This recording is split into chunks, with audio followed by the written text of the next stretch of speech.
नमस्कार, यो विशेष प्रस्तुतिमा स्वागत छ। म विष्णु बसौला। आज हामी बहुप्रतीक्षित, बहुचर्चित एउटा राष्ट्रिय गौरवका आयोजनाको विविध पक्षसँग केन्द्रित रहेर विविध फरक क्षेत्रका व्यक्तिहरूसँग संवाद गरिरहेका छौँ। सिन्धुपाल्चोकको मेलम्ची खोलालाई देखाएर धेरैवटा राजनीतिक दलले चुनाव जितेर सत्तासम्म पुगे। राजनीतिक मुद्दा र चुनावी एजेन्डा धेरै लामो समयदेखि बन्दै आयो, तर दशैंमा पानी आउँछ, वैशाखमा पानी आउँछ, यस्तै प्रकारका भाकाहरू धेरै पटक सारियो। पानी आउँछ, अब आयो, अब त आइ नै हाल्यो, अब धारासम्मै पुग्न लाग्यो। यस्ता भाषण र यस्ता प्रतिबद्धता नागरिकले सुनेको लामो समय बित्यो। बीचमा धेरै प्रकारको समस्या पनि देखा परे। राजनीतिक परिवर्तनसँगै यसले कहिले गति लिने र कहिले रोकिने क्रम चलिरह्यो र 2047 सालमा देखाइएको मेलम्ची सपना करिब 30 वर्षपछि पूरा हुने तयारी भइरहेको भनेर सरकार पक्षबाट बताइएको छ। नागरिक तहमा केही आशाको सञ्चार पनि भएको छ। मेलम्चीबाट पानी अहिले सुरुङभित्र पठाइएको जानकारी केही दिन अगाडि मात्रै खानेपानी मन्त्रालयले गराएको थियो। करिब 26.5 किलोमिटरको सुरुङ छ र भरिनको लागि 20 दिनको समय लाग्ने, त्यसपछि 10 दिन पानी सुरुङभित्र राखिने, त्यसपछि त्यहाँनिर समस्यादेखि 1 हप्ताभित्र मर्मत गरिने र पानी फेरि सुरुङबाट प्रवेश गराएर सुन्दरी जलसम्म ल्याउने र त्यहाँबाट पानी शुद्धिकरण गरेर धारासम्म ल्याउने लगायतको कार्यक्रम सार्वजनिक भएको छ। काठमाडौँमा पानी ल्याउने तयारी गरिरहँदा र काठमाडौँका नागरिकमा एक किसिमको आशाको सञ्चार भइरहँदा जुन ठाउँबाट पानी काठमाडौँ आउँदैछ त्यो ठाउँका नागरिक भने असन्तुष्ट बनिरहेका छन्। उनीहरूसँग सरकारी पक्षबाट भएको सम्झौता कार्यान्वयन नभएको त्यहाँका नागरिकले यति बेला गुनासो गरिरहेका छन्। धेरै अगाडिबाट चल्दै आएको उनीहरूको सङ्घर्ष अहिले पहिलाको समयभन्दा अहिले थप सशक्त बनेको छ र आफ्ना माग जुनसुकै हालतमा पूरा गर्नका लागि आवश्यक भएको उनीहरूले बताइरहेका छन्। हामीसँग अहिले मेलम्ची सङ्घर्ष समितिका संयोजक विष्णु मणि आचार्य सम्पर्कमा रहनु भएको छ। यहाँलाई स्वागत छ। हजुर, धन्यवाद। अब काठमाडौँमा पानी आउने विषयले काठमाडौँभित्र केही खुसीको सञ्चार त भएको छ, तर जब सुरुङमा पानी हालियो त्यसपछि यहाँहरूमा केही असन्तुष्टि देखा परेको छ भन्ने प्रसङ्गहरू हामी समक्ष आइपुगेको छ। कहाँनिर असन्तुष्टि हो, के कुरामा असन्तुष्टि छ? सर्वप्रथम त हामी सिन्धुवासीहरू पानी विरोधी होइनौँ। काठमाडौँमा सबभन्दा छिटो पानी आउनुपर्छ भन्ने मान्यता राखिरहेका छौँ। अहिले भर्खरै पानी पथान्तरणको नाममा जो सुरुङमा पानी हालियो, सिन्धुपाल्चोकले पाउनु पर्ने लाभ बाँडफाँड अथवा लेभी भनौँ, रोयल्टी भनौँ, अथवा जुनसुकै बाँडफाँडको कुरामा पनि हामी सिन्धुवासीलाई थाहा नदिकन पानी जुन पथान्तरण गरियो यसबारेमा स्थानीय निकाय सिङ्गो सिन्धुवासी र हामी जो पीडितहरू छौँ, सिएमसीदेखिका जो पीडितहरू छौँ, त्यो सबै हामी चाहिँ अहिले चाहिँ बेखुसी भइरहेको अवस्था छ। अब यहाँका सम्बन्धित अन्य व्यक्तिहरूसँग पनि हामीले संवाद गर्ने तयारी गरेका छौँ। एकको संवाद अर्कोसँग नदोहोरियोस् भन्ने हाम्रो चाहना हो र समय हामीसँग धेरै छैन र यसर्थ यहाँसँग चाहिँ यहाँ सङ्घर्ष समितिको संयोजक रहनु भएको हुनाले यहाँहरूका केही कामदारहरूले रकम नपाएकोदेखि लिएर स्थानीय सप्लायर्सहरूले पैसा नपाएको मुद्दा यसअघि पनि उठेको थियो। हामीले त्यो विषयमा पनि मेलम्चीमै पुगेर खबर सङ्कलन गरेका थियौँ। त्यो विषयमा के भइरहेको छ? सरकारी पक्षबाट मागको सुनवाईको विषयमा के प्रतिक्रिया छ? हामी जो 925 मजदुर कर्मचारी र 115 जना सप्लायर भेन्डरहरूले जो सिएमसीमा जो लगानी गरिरहेका थियौँ, आफ्नो श्रम र रकम लगानी गरिरहेका थियौँ, सामान दिइरहेका थियौँ, ती चिजहरूको बारेमा राज्यले सिएमसीसँग झन्डै 4 अर्ब रकम जफत गर्यो। तर हामी पीडित मजदुर सप्लायरहरूको बारेमा आजका मितिसम्म पनि कुनै पनि ग्यारेन्टी नगरेको हुनाले हामीले विगत समयदेखि चाहिँ आन्दोलन गरिरहेका थियौँ। त्यसै सन्दर्भमा एउटा कार्यदल बन्यो जिल्ला समन्वय प्रमुखज्यूको उपस्थितिमा, त्यसगरी प्रान्तिक समिति बन्यो र ती कागजहरू जो बनेका छन्, तर आजका मितिसम्म नि हामी जो पीडितहरू छौँ, जो बैंकको लोनमा छौँ, हामी जो श्रम गरेका मान्छेहरूको भुक्तानी नभएको हुनाले हामीले भुक्तानीको सुनिश्चितताका लागि हिजो पनि आन्दोलन गरिरहेका थियौँ र अब पनि फेरि हामी आन्दोलनमा जान बाध्य बनाइएको कुरा हामीले चाहिँ यो तपाईहरु यहाँहरुको प्लिज भन्न चाहन्छु। श्रमिकहरुको लिन बाँकी पैसा कति छ? यहाँहरु स्थानीय कम्पनीहरु जो त्यहाँसम्म सामान लैजानका लागि सामान दिएरसम्म यहाँहरुले सहयोग गर्नुभयो, यहाँहरुको भुक्तान लिन बाँकी रकम कति जति छ? मजदुरहरूको बारेमा 8 करोड 74 लाख जो 925 जना मध्ये 2 करोड 96 लाख राज्यले दशैं ताका भुक्तानी गरिरहेको अवस्था छ भने हामी सप्लायर भेन्डरहरू 115 जना छौं। त्यसमा झन्डै 1 अर्ब 50 करोड बराबरको रकम जो 1.65 मध्ये मजदुरको कटाएर बाँकी रहेको रकम चाहिँ हामीले आजका मितिसम्म पनि आयोजनाले कुनै पनि कुरा अघि बढाइरहेको अवस्था छैन, जो कागजमा सीमित बनाइरहेको अवस्था छ। यो चीजबाट हामी आजका मितिसम्म जो पानी ल्याउने वातावरण बन्दा हाम्रो यो जो भुक्तानीको सुनिश्चितता होला भनेर पर्खिँदै आजका मितिसम्म पनि कुनै ठोस निष्कर्षमा नपुगिरहेको अवस्थामा हामी यो विषयमा एकदम चिन्तित भइरहेको अवस्था छ। अब यो विषयमा सरकारी पक्षको प्रतिक्रिया के छ त? सरकारी पक्षको प्रतिक्रिया हामीले भनिरहेका छौं। सीएमसीले को झन्डै 4 अर्ब पैसा जो राज्यले आयोजनाले जफत गरेको छ, हाम्रो 1 अर्ब 65 करोड छ भने सीएमसी सँग पाउने रकमबाट हाम्रो भुक्तानीको सुनिश्चितता गरियोस् भन्ने हाम्रो माग हो। राज्यले कानुनी जटिलताको कुरा उठाएर हामीलाई बारम्बार आलटाल गरिरहेको अवस्था छ। हामीले भनिरहेका छौं हामीले आयोजनालाई सामान सप्लाई गरेका हौं, न कि हामीले सीएमसीलाई भारी बोकाएर इटालीको लागि हामीले सप्लाई गरेका होइनौं। त्यो भएर आयोजनाले सीएमसी सँग जफत गरेको रकमबाट छिटोभन्दा छिटो हाम्रो भुक्तानीको सुनिश्चितता होस्।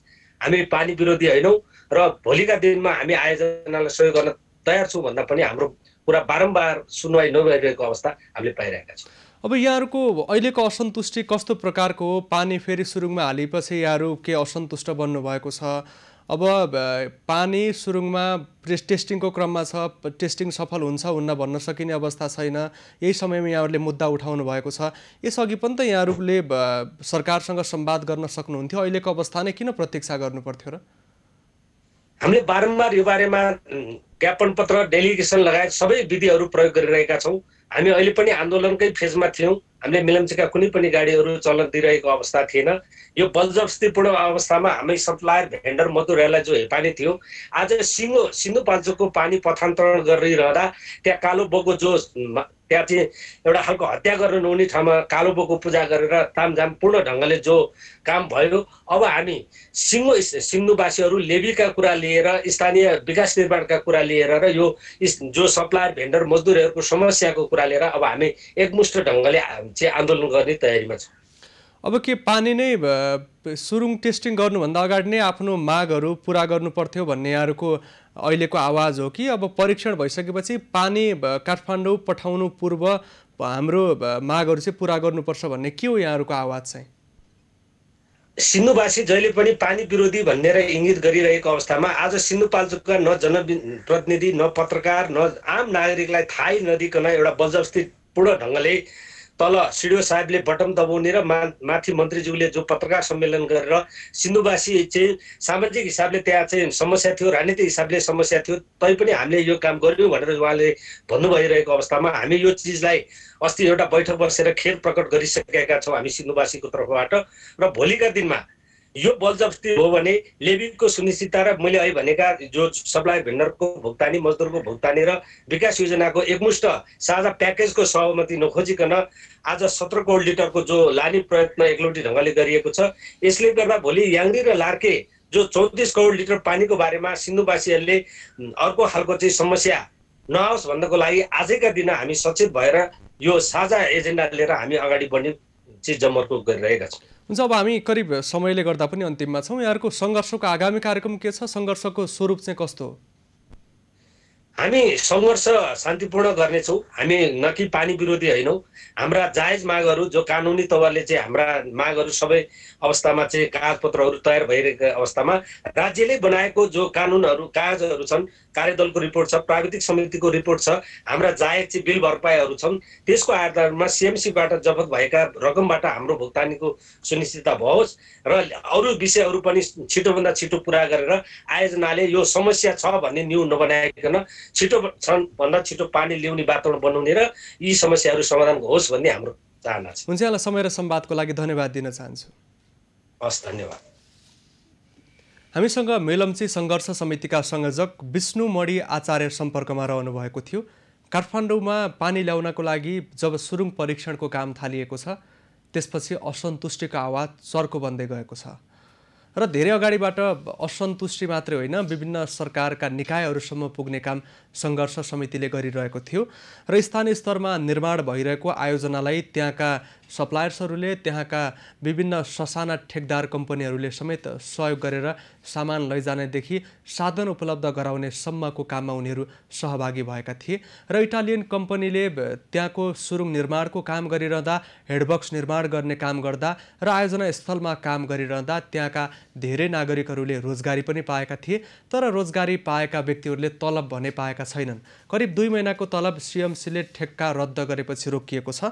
925 भन्दा बढी मजदुरको तलब रोकिँदा त्यो तलब करिब 8 करोड 74 लाख बराबरको रहेको छ र दशैं अघि 2 करोड 96 लाख मन्त्री परिषदको बैठकबाट त्यहाँ पठाउने निर्णय भएपछि केही मजदुरहरूले पाएका छन् भने धेरै मजदुरले अहिले पनि काम गरेको रकम पाइरहेको अवस्था छैन। त्यसैगरी त्यहाँनेर 115 भन्दा धेरै स्थानीय ठेकदारहरूको स्थानीय सप्लायर्सहरूको 1 करोड 50 लाख भन्दा बढी रकम लिन बाँकी रहेको यसलाई सच्याउन चाहन्छु। स्थानीय 115 भन्दा बढी सप्लायर्सको र ठेकदार कम्पनीको 1 अर्ब 50 करोड भन्दा धेरै रकम लिन भएको उहाँहरूले बताइरहनु भएको छ।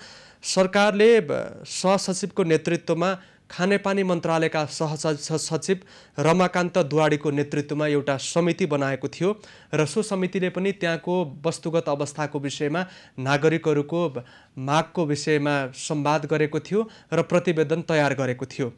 सँगसँगै जिल्ला समन्वय समितिका प्रमुखको नेतृत्वमा बनेको कार्यदलले पनि नागरिकको माग सम्बोधनको लागि त्यहाँ छलफल अगाडि बढाएको थियो र संवाद भने अगाडि बढाइरहेको थियो। हामीले विभिन्न व्यक्तिहरूसँग संवाद गरिरहेका छौँ। अहिले हामीसँग हेल्मो मेलम्ची उपत्यका समिति सामाजिक उत्थान कार्यक्रम समितिका सञ्चालक कार्यक्रम समितिका संयोजक उपेन्द्र तामाङ सम्पर्कमा रहनु भएको छ। तामाङजी, यहाँलाई स्वागत छ। धन्यवाद। अब त्यहाँ मेलम्चीको पानी सुरुङभित्र पठाउने समयमा यहाँहरूलाई जानकारी पनि भएन भन्ने कुरा पो बाहिर आयो त। मेलम्ची आयोजनालाई हामीले धेरै सपोर्ट गरेर कार्यक्रम सम्पन्न गराउन र पानी पठान्तरण गर्ने बेलामा हामीलाई कुनै पनि जानकारी बिना पानी पठान्तरण गरिएको बुझ्यौँ। अब यहाँहरूले राख्नुभएका मागहरू के हुन्? अब सङ्घर्ष समितिको माग त हामीले सुनिहाल्यौँ।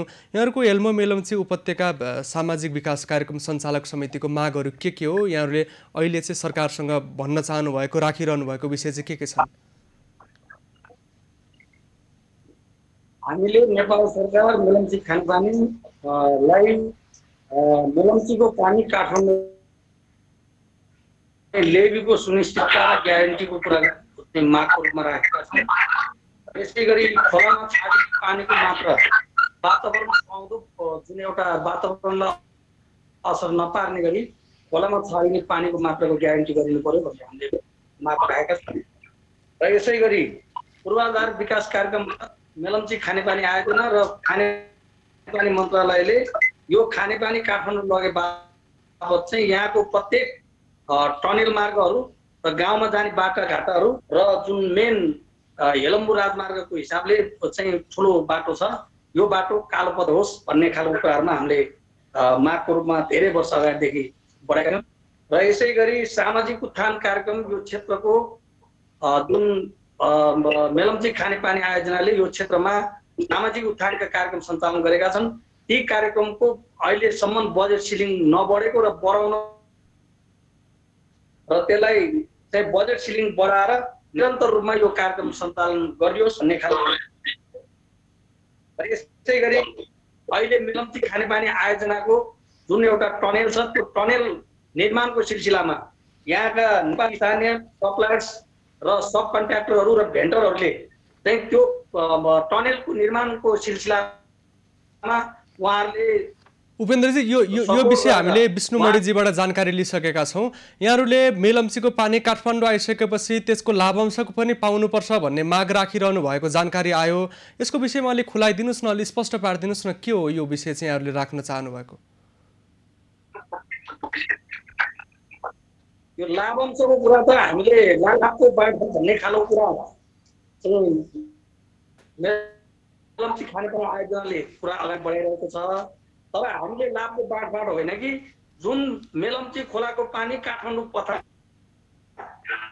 पुगेर सिधैमा बाँडिने खालको कार्यक्रम भइदिएको अवस्थामा हो भने हामीले यो कुनै पनि लेबी रोयल्टीको माग गर्ने थिएनौँ। त्यहाँ गइसकेपछि नेपाली जनताले त्यहाँ किनेरै खाने हुन्। त्यसो हुँदाखेरि 100% उठेको पर्सेन्टबाट हामीले पर्ने जुन यो गाउँ बस्ती र मेलम्चीको जुन जनसमुदायले प्राप्त गर्नुपर्ने चाहिँ एउटा बजेटको भोल्युम चाहिँ लेबीको रूपमा प्राप्त गर्नु पर्यो भन्ने कुरा हो। अब यहाँहरूको शिक्षा, स्वास्थ्य, विकास, निर्माण, विद्युतीकरण, भौतिक पूर्वाधार लगायत विषयमा जति पनि मेलम्चीको पानी काठमाडौँ आइसकेपछि त्यो सरकारको तर्फबाट गरिनुपर्ने कामहरू थियो, त्यो काम अहिले कसरी भइरहेको छ, कस्तो खालको सम्झौता भएको थियो, त्यो कामबाट यहाँहरू कति सन्तुष्ट हुनुहुन्छ? सरकारको पछिल्लो प्रतिक्रिया र यहाँहरूको त्यो कामप्रतिको निगरानी र जानकारी लिने क्रम चाहिँ कस्तो छ?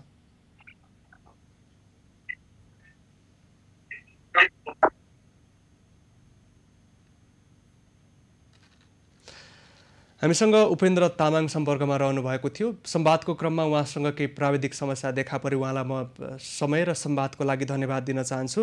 हेल्मो मेलम्ची उपत्यका सामाजिक उत्थान कार्यक्रम सञ्चालक समितिका उहाँ अध्यक्ष रहनु भएको थियो र अहिले त्यहाँबाट मेलम्चीको पानी काठमाडौँ ल्याउने सरकारले तयारी गरिरहँदा त्यस क्षेत्रका नागरिक असन्तुष्ट बनिरहेको अवस्था छ र जब मेलम्चीको पानी काठमाडौँ आउनका लागि हेडबक्सबाट सुरुङतर्फ पठाउने काम हुन्छ, त्यसपछि तलपट्टि पानी नजाने अवस्था रहन्छ र जसले गर्दा त्यहाँ भइरहेका विविध क्रियाकलापहरू प्रभावित हुने अवस्था रहन सक्छ र यसतर्फ पनि ध्यान दिनका लागि त्यहाँबाट आग्रह भइरहेको छ। मेलम्चीवासीको आग्रह छ भने लाभांशको विषय पनि उहाँहरूले अहिले उठाइरहनु भएको छ।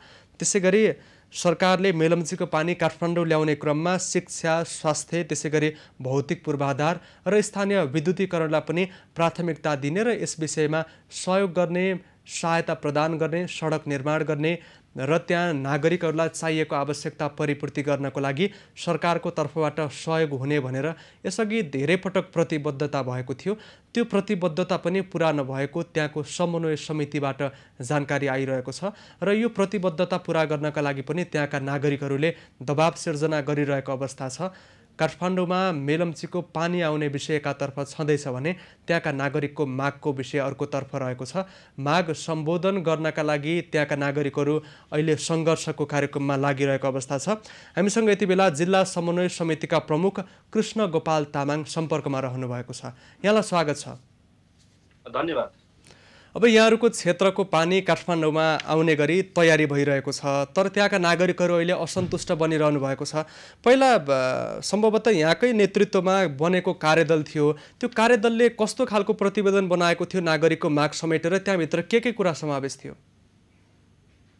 खास गरी मेरो संयोजकत्वमा बनेको जुन एउटा कार्यदल हो, त्यो कार्यदलले बनाएको जुन एउटा प्रतिवेदनमा हामीले टोटल ओभरअल मेलम्चीको खानेपानीको आयोजनाको सम्बन्धमा भन्दा पनि त्यो बेला चाहिँ खास गरी सीएमसी पीडितहरूको सन्दर्भमा चाहिँ उहाँहरूको माग सम्बोधनका निम्ति भनेर जुन एउटा कार्यदल बनाएको थियो, त्यो कार्यदलको चाहिँ एउटा प्रतिवेदन थियो। तर त्यो प्रतिवेदनमा हामीले भनेका थियौँ कि वास्तवमा सीएमसी पीडितहरूलाई सम्बोधन गर्नको निम्ति नेपाल सरकारले कुनै न कुनै कानुनी व्यवस्था गरेर सीएमसी पीडितहरूलाई चाहिँ सम्बोधन गरेर जानुपर्छ भन्ने ढङ्गले मेरो कार्यविधि के भन्छ, मैले बनाएको जुन एउटा चाहिँ प्रतिवेदनमा त्यसको विकल्प सहित चाहिँ हामीले पेश गरेका थियौँ। त्यो विकल्प सहित पेश गरिरहँदाखेरि खास गरी पछिल्लो चरणमा अब त्यहाँ अरू उपसमितिहरू भने ती प्राविधिक कमिटीले कस्तो खालको रिपोर्ट दियो भन्ने कुराको चाहिँ हामी बेखबर छौँ। त्यसको निम्ति म पनि संयोजक भएको हुनाले जुन चाहिँ प्राविधिक कमिटीले कस्तो प्रतिवेदन बुझायो भन्ने कुराको बेखबर रहनु भने चाहिँ त्यो राम्रो चिज होइन भन्ने मलाई लाग्छ। किन सार्वजनिक हुन सकेको छैन? त्यहाँ नागरिककै मागहरू सम्बोधनको लागि पहल भएपछि बनेको कार्यदलको प्रतिवेदनको विषयमा यहाँहरू किन बेखबर हुनुहुन्छ?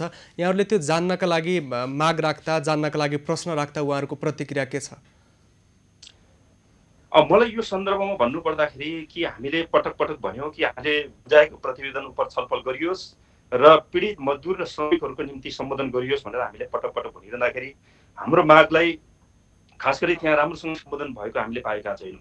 र यसरी चाहिँ जुन चाहिँ एउटा बनाएको प्रतिवेदन कार्यदल बनाएको प्रतिवेदन होस् या त्यहाँ चाहिँ प्राविधिक कमिटीले चाहिँ छानबिन गरेर बनेको जुन एउटा चाहिँ प्रतिवेदन हो, त्यो प्रतिवेदन आम नागरिक र त्यहाँ चाहिँ भेन्डरहरू सीएमसी पीडितहरूको चाहिँ पक्षमा भएको हुनाले सीएमसी पीडितका निम्ति चाहिँ त्यो सार्वजनिक गर्न सक्नु भने चाहिँ अझै त्यहाँ चाहिँ जालझेल छ, अझै षड्यन्त्र छ कि भन्ने हाम्रो कता कता आवाज हुन्छ। त्यो षड्यन्त्र र अलिकति जालझेलपूर्ण ढङ्गले चाहिँ उहाँहरूले त्यो प्रतिवेदन बनाए कि भन्ने हामीलाई आशंका हुन्छ। यदि सीएमसी पीडित र त्यहाँको श्रमिक र मजदुरहरूको पक्षमा उहाँहरूले जुन बनाएको प्रतिवेदन हो भनेदेखि त्यो सार्वजनिक गर्न कुनै आपत्ति छैन। त्यसको निम्ति त्यो आपत्ति चाहिँ मानिरहनु पर्ने स्थिति पनि थिएन। त्यसको निम्ति उहाँहरूले बनाएको जुन प्रतिवेदन हो त्यो प्रतिवेदन सार्वजनिक नगर्नु भने अब यहाँ समन्वय समितिको प्रमुख हुनुहुन्छ, त्यसमा कता न कता यहाँसँग पनि केही जानकारी लिएको थियो होला, यहाँ पनि अनभिज्ञ हुनुहुन्छ भने त्यो प्रतिवेदन के को आधारमा बन्यो त? कसको भनाइको आधारमा, कसको समस्याको आधारमा बन्यो त? मैले तपाईँको लोकप्रिय मिडिया मार्फत खुलेर भन्नुपर्छ कि हामीले 7 दिनको बीचमा जुन चाहिँ एउटा चाहिँ प्रतिवेदन तयार गरेर दिनुपर्ने थियो, 7 दिनको बीचमा हामीले प्रतिवेदन बनाएर बुझायौँ र 7 दिनको बीचमा प्रतिवेदन बनाएर बुझाइसके पछाडि चाहिँ त्यहाँ चाहिँ जुन प्राविधिक टोलीले के गर्यो भन्ने कुराको चाहिँ हामीले जानकारी पाउनु पर्थ्यो र सीएमसी पीडितले चाहिँ त्यहाँनिर राहत पाउने या नपाउने भन्ने कुराको ग्यारेन्टी हुनु पर्थ्यो। त्यसको निम्ति हामीले त्यो थाहा नपाउनु भने त अझै पनि मैले अघि पनि भनिहालेँ, त्यहाँ केही न केही दालमै कुछ काला है भन्ने कुरा हामीले बुझ्नु पर्दछ। अब यहाँको समिति स्थानीय स्तरको असन्तुष्टिपछि त्यो कसरी सम्बोधन गर्न सकिन्छ भन्ने विषयमा मात्रै यहाँहरूले स्थानीय स्तरमै बनाउनु भएको कार्यदल थियो कि त्यो माथिल्लो निकायबाट, सरकारका कुनै निकायबाट ल तपाईँ यो विषयमा कार्यदल बनाएर छानबिन गर्नुहोस् र प्रतिवेदन बनाउनुहोस् भनिएको थियो? यहाँलाई कार्यदेश माथिल्लो तहको थियो कि थिएन यहाँको कार्यदलले प्रतिवेदन सार्वजनिक गर्न तयारी गरिरहँदा?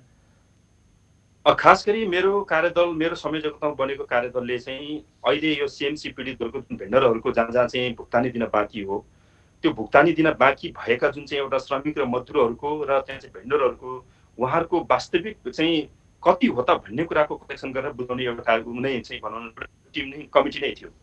त्यो कमिटीले खास गरी उहाँहरूले पाउनुपर्ने आज चाहिँ खोर्सानी बेचेर जीविका पार्जन गर्नुपर्ने नागरिकहरू र रिचार्ज कार्ड बेचेर जीविका पार्जन गर्नुपर्ने नागरिकहरू र गिटी बालुवा कुटेर जीविका पार्जन गर्नुपर्ने नागरिकहरूले जुन चाहिँ एक खालको जुन एउटा पीडा थियो, त्यो पीडा चाहिँ सम्बन्धित ठाउँमा पुगेर चाहिँ त्यो सम्बोधन गर्न सकिन्छ र सम्बन्धित ठाउँमा पुर्याएर त्यसको सम्बोधन गरियोस् भन्ने हिसाबले मात्र हामीले त्यो चाहिँ कार्य के भन्छ प्रतिवेदन तयार गरेको र हामीले त्यो प्रतिवेदनमा प्रष्ट रूपमा उल्लेख गरेका थियौँ कि हाम्रो त्यहाँको जुन एउटा लोकल भेन्डर, लोकल श्रमिक र मजदुरहरू र सीएमसी पीडित जुन एउटा चाहिँ भेन्डरहरू हो, उहाँहरूको उचित माग हो भने त्यसको छानबिन गरियोस्। यदि उचित माग होइन र उहाँहरूको डिमान्ड चाहिँ फेक छ भनेदेखि त्यसलाई चाहिँ क्यान्सल गरियोस् र त्यसलाई चाहिँ प्राविधिक कमिटी बनाएर गरियोस् भन्ने कुराले हामीले चाहिँ त्यहाँनिर प्रतिवेदनमा उल्लेख गरेर हामीले बुझाएका थियौँ। तर त्यहाँ कस्तो खालको कमिटी बने, त्यो फेक थियो कि थिएन, त्यो सही थियो कि थिएन भन्ने कुराको अहिलेसम्म हामी बेखबर छौँ। यहाँको कार्यदल चाहिँ स्थानीय स्तरको असन्तुष्टिपछि वास्तविकता जानकारी गराउनका लागि यहाँहरूले मात्रै बनाउनु भएको थियो, माथिल्लो निकायको कार्यदेश चाहिँ थिएन? माथिल्लो निकाय भन्नाले अब सिन्धुपाल्चोक जिल्लाको एउटा समन्वय समितिको प्रमुख भएको हैसियतले मेरै नेतृत्वमा भइसके पछाडि माथिल्लो निकाय भने चाहिँ मन्त्रालय त्यो त्यति साह्रै आवश्यक पनि रहेन नागरिकको समस्या सम्बोधन गर्न, समन्वयको लागि कार्यदल बनाउन यहाँ आफैले पनि गर्न सक्नुहुन्छ। यहाँकै कार्यदलमाथि पनि माथिल्लो नेतृत्व जो सहसचिवको नेतृत्वमा बनेको समितिले शङ्का गरेको हो कि त? त्यसो भए त्यहाँ के आधारहरू बाँकी थिए कि? होइन, उहाँहरूप्रति त्यस्तो शङ्का उपशङ्का छ भनेदेखि हामीले देखेका थियौँ कि श्रमिक र मजदुरहरू, त्यहाँको भेन्डरहरूको सबै डिटेलहरू हामीले कलेक्सन गरेर दिइसके पछाडि हामीप्रति शङ्का हो भने यो चिज चाहिँ गलत छ भनेर त्यहाँ किटानी गरिनु पर्थ्यो। त्यो किटानी गरेको चिज पनि कति पनि यो चाहिँ गलत भयो भनेर सार्वजनिक गरिनु पर्थ्यो। त्यो सार्वजनिक पनि नगर्ने अनि त्यस पछाडि चाहिँ कुनै चाहिँ त्यो एउटा प्रक्रिया पनि नजाने भने पछाडि कति बेवास्ता छ, कति चाहिँ बेखबर छ, कति चाहिँ त्यहाँनिर भनौँ न त्यो चाहिँ लापरवाही छ भन्ने कुराको चाहिँ हामीले यकिन गर्न कहाँनिर सकिन्छ ल भन्नुहोस् त? अब यो समस्या छ एकातर्फ दुईवटा समितिको प्रतिवेदनसम्म छ। अब सरकारले त्यहाँको माग सम्बोधन नगरेको नागरिकहरू, सप्लायर्सहरू, श्रमिक वर्गबाट आवाज आइरहेको छ। यो माग कसरी सम्बोधन गर्न सकिन्छ, कसरी समन्वय गर्न सकिन्छ त? एकैपटक सरकारले सबै माग सम्बोधन गर्न नसक्ला, कानुनी हिसाबले पनि एउटा कम्पनीसँग काम गरेका व्यक्तिहरूको भुक्तानी नेपाल सरकारले दिने विषय उल्लेख नभएको पाइयो। यसलाई कसरी सम्बोधन गर्ने त? नागरिकको आवश्यकता अनुसार उहाँहरूको मागलाई कसरी पूर्ति गर्न सकिन्छ? हाम्रो प्रतिवेदनमा स्पष्ट ढङ्गले लेखेका छौँ र अघि विष्णुमणिजीले पनि प्रष्टै भन्नुभएको छ, मैले तपाईँको चाहिँ यो खबर सुनिराखेको छु र विष्णुमणिजीले जे भन्नुभएको छ हामीले बुझाएको प्रतिवेदनमा त्यही उल्लेख छ कि त्यहाँ पहिला जुन एउटा चाहिँ सिएमसी कम्पनी भाग्यो, सिएमसी कम्पनी भागिरहँदाखेरि त्यहाँ भएका मौजात जुन चाहिँ एउटा चाहिँ स्रोतहरू थियो, जुन चाहिँ स्टक सामग्रीहरू थियो, त्यो स्टक सामग्रीहरूलाई चाहिँ भ्यालुएसन गरियोस् र त्यसको चाहिँ इस्टिमेट गरियोस्। त्यसको भ्यालुएसन गरिसके पछाडि चाहिँ कम्तीमा पनि स्टक सामग्री यति रहेछ, यति परिमाणमा रहेछ र यति मूल्यको रहेछ भन्ने कुरा त्यसको सार्वजनिकरण गरियोस् र त्यो सार्वजनिकरण गरिसके पछाडि कम्तीमा पनि त्यहाँ स्टक भएको सामग्रीबाट कति सकिन्छ पूर्ण रूपमा त्यहाँको भेन्डर र लोकल मजदुरहरूले, लोकल श्रमिकहरूले चाहिँ त्यहाँ पूर्ण रूपमा हामीलाई अहिले चाहियो भनेर भनिरहेको स्थिति छैन। यद्यपि अहिले त्यसो नभनिरहँदाखेरि पनि कम्तीमा पनि एउटा चाहिँ आधारहरू सृजना गर्नु सक्नु पर्थ्यो, त्यसको आधारहरू निर्माण गर्नु पर्थ्यो। हामीले प्रत्येक रूपमा त्यो प्रतिवेदनमा 4 बुँदे 5 बुँदे चाहिँ विकल्प सहितको चाहिँ हामीले प्रतिवेदन पेश गरेका छौँ। त्यो विकल्प सहितको जुन एउटा चाहिँ प्रतिवेदन हो त्यो विकल्पलाई आधार मानेर गर्न सकिन्थ्यो होला। यद्यपि त्यो 5वटा बुँदा, हामीसँग समय थोरै छ, 5वटा बुँदा के थियो, उपयुक्त विकल्प के हो त? हामीले के भनेका थियौँ भने कि सिएमसी कम्पनीको जफत गरिएको चाहिँ जुन एउटा धरोटी हो त्यो धरोटीबाट भुक्तानी गरियोस्। अर्को कुरा त्यहाँ मौजात रहेको जुन चाहिँ सामग्री हो त्यसको चाहिँ भ्यालुएसन गरियोस् र त्यसबाट चाहिँ प्राप्त हुने जुन चाहिँ एउटा स्रोतबाट चाहिँ लोकल मजदुर र श्रमिकहरूको चाहिँ सम्बोधन गरियोस्। र अरू हुन सक्छ भने राज्यले कुनै एउटा चाहिँ कानुनी विधि बनाएर त्यसलाई चाहिँ वितरण गरियोस् भन्ने हाम्रो 4वटा बुँदा चाहिँ एउटा बुँदा मैले बिर्सेँ। यस्ता खालको बुँदाहरू हामीले चाहिँ खास गरी सिएमसी कम्पनी के अरे मेलम्ची खानेपानी आयोजना र मेलम्ची खानेपानी जो सञ्चालन गरिएको छ मन्त्रालयलाई समेत यो चाहिँ सहज होस् भन्नको निम्ति हामीले यो विधि राखेको छ। अब कानुनी रूपमै यहाँनिर कठिनाइ भएको पनि त छ त, फेरि एउटा अन्तर्राष्ट्रिय कम्पनीसँग गरेका कामको विषयमा नेपाल सरकारले भुक्तानी नलिने विषय छ। सबैभन्दा पहिला त यसतर्फ ध्यान दिनु पर्यो होइन? होइन, कतिपय कानुनी अल्झनहरू हुँदाखेरि पनि लोकली समस्या छ भने त्यहाँ स्थानीय रूपमा त्यहाँ समस्या छ भने स्थानीय समस्यालाई समाधान गरेर जान सकिएन भने यस्ता खालको राष्ट्रिय गौरवहरू जहिले पनि समस्यामा पर्न सक्छ। त्यसको निम्ति लोकलका समस्या, त्यहाँको लोकलका मागहरू र स्थानीय तहमा भएका गतिविधिहरूलाई अलिकति सम्बोधन गर्न सकिएन भनेदेखि फेरि पनि राष्ट्रिय गौरवमा पर्ने असरहरूप्रति हामीले सोच्न जरुरी छ।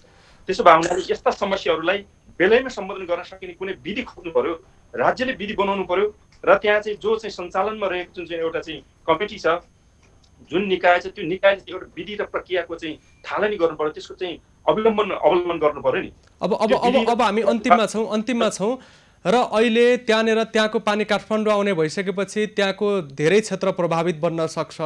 अब त्यो प्रभावित बन्ने क्षेत्रलाई राहत दिनको लागि सरकारले अगाडि बढाएका योजना कति प्रभावकारी छन्? त्यहाँ विकास निर्माणका कामदेखि अनेकौं प्रतिबद्धता भएका छन्, ती पूरा गर्नका लागि सरकारको तर्फबाट भएको पहल कतिको प्रभावकारी छ, संक्षेपमा बताइदिनुस्। खास गरी नेपाल सरकारबाट जुन चाहिँ गरिएको एउटा पहल हो त्यो पहल अब त्यहाँ चाहिँ स्थानीय तहमा बनेका जुन एउटा चाहिँ कमिटीहरू छ त्यो कमिटीहरूले गरिरहेकै स्थिति हो र प्रभावकारिताको कुरा गर्ने हो भने अहिले भर्खरै तपाईले अघिल्लो साथीहरूसँग पनि छलफल गर्नुभयो कि सिन्धुपाल्चोक जिल्लाको एउटा प्राकृतिक स्रोतमाथि सिन्धुपाल्चोक जिल्लाको प्राकृतिक स्रोत हामी कुनै न कुनै ठाउँमा पठान्तरण गर्दैछौँ।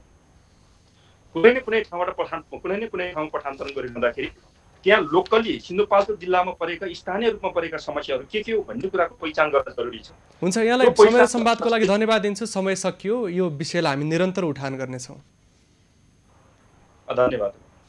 हामीसँग कृष्ण गोपाल तामाङ सम्पर्कमा रहनु भएको थियो। जिल्ला समन्वय समिति सिन्धुपाल्चोकका उहाँ संयोजक रहनु भएको छ, प्रमुख रहनु भएको छ। त्यहाँका मेलम्ची क्षेत्रका नागरिकको समस्या, त्यसपछि समन्वय समितिले निर्वाह गरेको भूमिका र अब नागरिकहरू असन्तुष्ट बनिरहँदा नागरिकलाई कसरी सन्तुष्ट बनाउने, यही विषयमा संवाद केन्द्रित रह्यो।